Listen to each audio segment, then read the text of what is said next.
Hello, welcome back to Story House Books. I am going to read The Tale of Peter Rabbit, written and illustrated by Beatrix Potter and first published by Frederick Warne in 1902. Once upon a time, there were 4 little rabbits, and their names were Flopsy, Mopsy, Cottontail, and Peter. They lived with their mother in a sandbank, underneath the root of a very big fir tree. "Now, my dears," said old Mrs. Rabbit one morning, "you may go into the fields or down the lane, but don't go into Mr. McGregor's garden. Your father had an accident there. He was put in a pie by Mrs. McGregor. Now run along and don't get into mischief. I am going out." Then old Mrs. Rabbit took a basket and her umbrella and went through the wood to the baker's. She bought a loaf of brown bread and 5 currant buns. Flopsy, Mopsy, and Cottontail, who were good little bunnies, went down the lane to gather blackberries. But Peter, who was very naughty, ran straight away to Mr. McGregor's garden and squeezed under the gate. First he ate some lettuces and some French beans, and then he ate some radishes. And then, feeling rather sick, he went to look for some parsley. But round the end of a cucumber frame, whom should he meet but Mr. McGregor? Mr. McGregor was on his hands and knees planting out young cabbages, but he jumped up and ran after Peter, waving a rake and calling out, "Stop, thief!" Peter was most dreadfully frightened. He rushed all over the garden, for he had forgotten the way back to the gate. He lost one of his shoes among the cabbages and the other shoe amongst the potatoes. After losing them, he ran on 4 legs and went faster, so that I think he might have got away altogether if he had not unfortunately run into a gooseberry net and got caught by the large buttons on his jacket.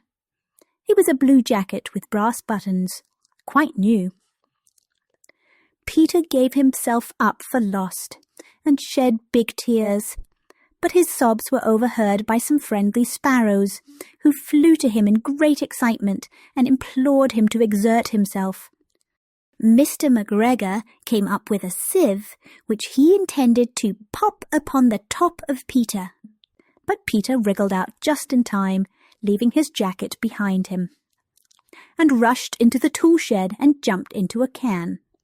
It would have been a beautiful thing to hide in, if it had not had so much water in it. Mr. McGregor was quite sure that Peter was somewhere in the tool shed, perhaps hidden underneath a flower pot. He began to turn them over carefully, looking under each.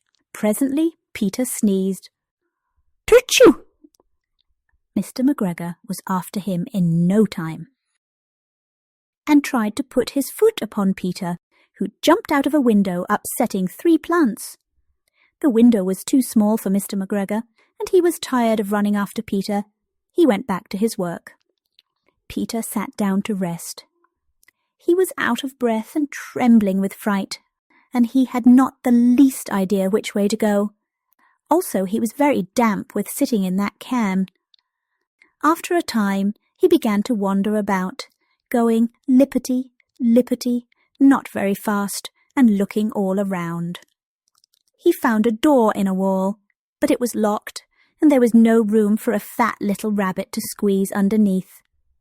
An old mouse was running in and out over the stone doorstep, carrying peas and beans to her family in the wood. Peter asked her the way to the gate, but she had such a large pea in her mouth that she could not answer.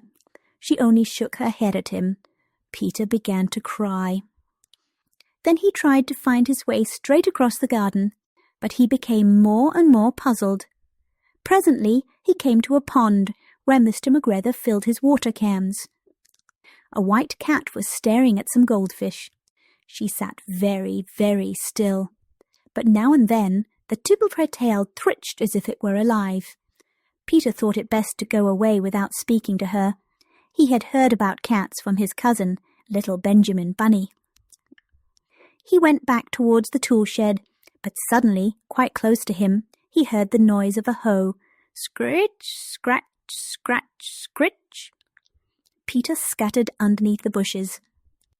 But presently, as nothing happened, he came out and climbed upon a wheelbarrow and peeped over. The first thing he saw was Mr. McGregor hoeing onions. His back was turned towards Peter, and beyond him was the gate. Peter got down very quietly off the wheelbarrow and started running as fast as he could go along a straight walk behind some black currant bushes. Mr. McGregor caught sight of him at the corner, but Peter did not care. He slipped underneath the gate and was safe at last in the wood outside the garden. Mr. McGregor hung up the little jacket and the shoes for a scarecrow to frighten the blackbirds. Peter never stopped running or looked behind him till he got home to the big fir tree. He was so tired that he flopped down upon the nice soft sand on the floor of the rabbit hole and shut his eyes. His mother was busy cooking. She wondered what he had done with his clothes. It was the second little jacket and pair of shoes that Peter had lost in a fortnight. I am sorry to say that Peter was not very well during the evening. His mother put him to bed and made some caramel tea, and she gave a dose of it to Peter. 1 tablespoonful to be taken at bedtime. But Flopsy, Mopsy, and Cottontail had bread and milk and blackberries for supper.